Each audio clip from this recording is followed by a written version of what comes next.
The 1960s are widely regarded by most historians to be the longest decade in world history. Metaphorically speaking, of course.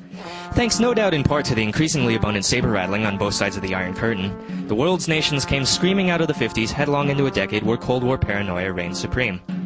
The fact that the Soviet Union had put the world's first man-made satellite into orbit at the close of the previous decade did little to stem Cold War tensions around the globe.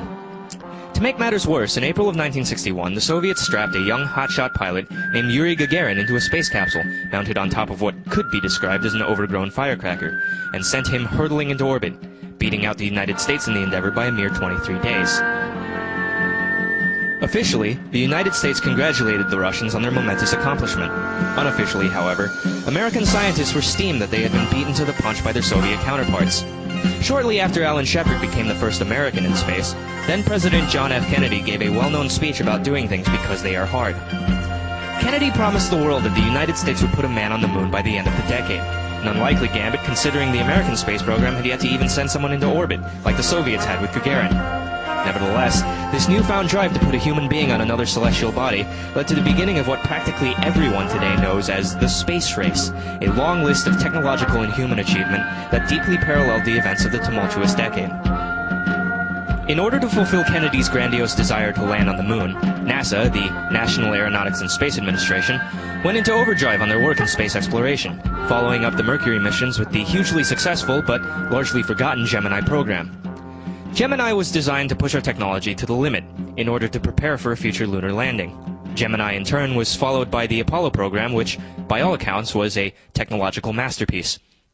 The centerpiece of the Apollo hardware was the massive Saturn rocket. Built in stages to test the spacecraft under different circumstances, the Saturn line culminated in the gargantuan Saturn V, the largest launch vehicle ever in full operation. Towering at 363 feet, it dwarfed the Redstone rocket by a little over 5 times, which only a couple of years earlier had put the first American astronaut in space. Each Saturn V was a 3-stage assembly. The first 2 stages, known as the S1C and the S2 respectively, were used solely to boost the Apollo hardware into low Earth orbit, while the third stage, the S4B, punctuated the end of the parking orbit and was used to ferry the rest of the spacecraft to the moon.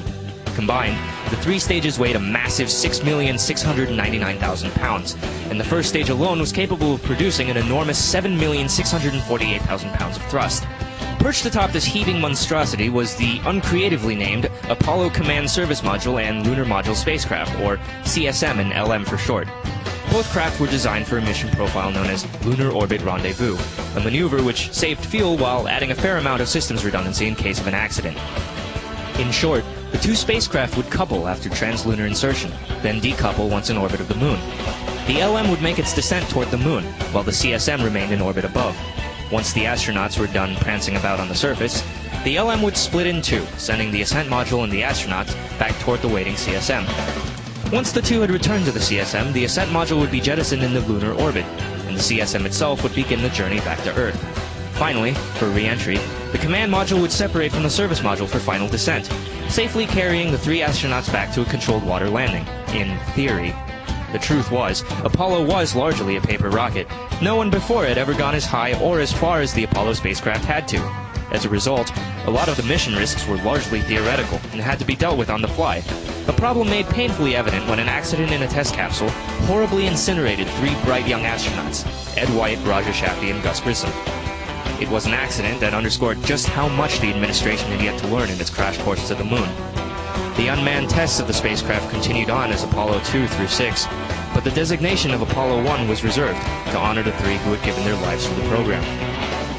Unfortunately, by 1968, it was becoming increasingly doubtful that NASA would even have anything to show for their years of working toward a lunar mission. Bookended by a list of world-shaking events far too numerous to list, Apollo 7, the first manned Apollo mission, went almost unnoticed amidst the sea of protests and assassinations.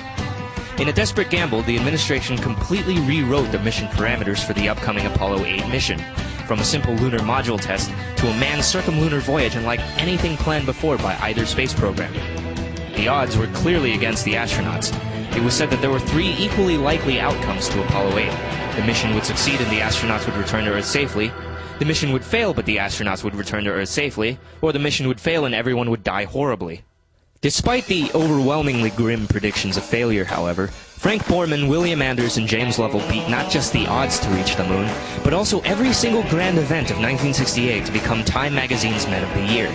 In going to the moon and back, the three had become the first humans to venture beyond the gravitational influence of the Earth, the first humans to orbit a celestial object other than the Earth, and the first humans to see the whole Earth in picture. It was an achievement that proved the worth of the Apollo hardware, and NASA once again rushed to meet Kennedy's lofty goal. Following Apollo 8 was a blur of test missions leading up to the fateful landing, a low Earth orbit test of the LM on Apollo 9, and another circumlunar journey on Apollo 10, in which Tom Stafford and Gene Cernan came as close as 15 kilometers to the surface of the moon, as John Young kept watch in the CSM. On July 20th, 1969, Neil Armstrong and Edwin Buzz Aldrin closed the gap and became the first humans to step foot on another celestial body, while CSM pilot Michael Collins watched from above. It was one of the most watched television broadcasts around the globe, an event that was no longer simply reserved for the United States, but for the entire world. In the 15 hours that the two spent on the lunar surface before returning safely to Earth, the gulf of space between our home planet and the moon had been inextricably shortened. In the 3 years that followed, 10 more astronauts joined Armstrong and Aldrin in walking on the moon's dusty plains. From finding old space probes to surviving a near-fatal disaster. From taking a chip shot on the lunar regolith to driving the world's first space car.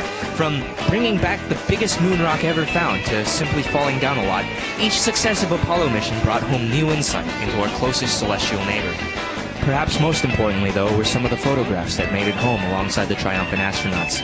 It is not without some irony that the most striking images are not of the dull monochrome of the lunar surface, but of the Earth, seen for the first time by human eyes from hundreds of thousands of miles away. In the words of William Anders of Apollo 8, we came all this way to explore the moon, and the most important thing is that we discovered the Earth. In the end, the Apollo program was a rousing success, and its triumph was a fitting capstone to perhaps the most chaotic decade of the 20th century. Within the span of a little over 8 years, the collective efforts of scientists from both the United States and the Soviet Union had gone from barely being able to catapult a human into space to walking on the surface of another world. By the end of 1972, the public's excitement for lunar exploration had died down, and the Apollo program came to a close. Its legacy, however, would never be forgotten. Of course, none of this really matters because, as we all know, the lunar landings were clearly faked.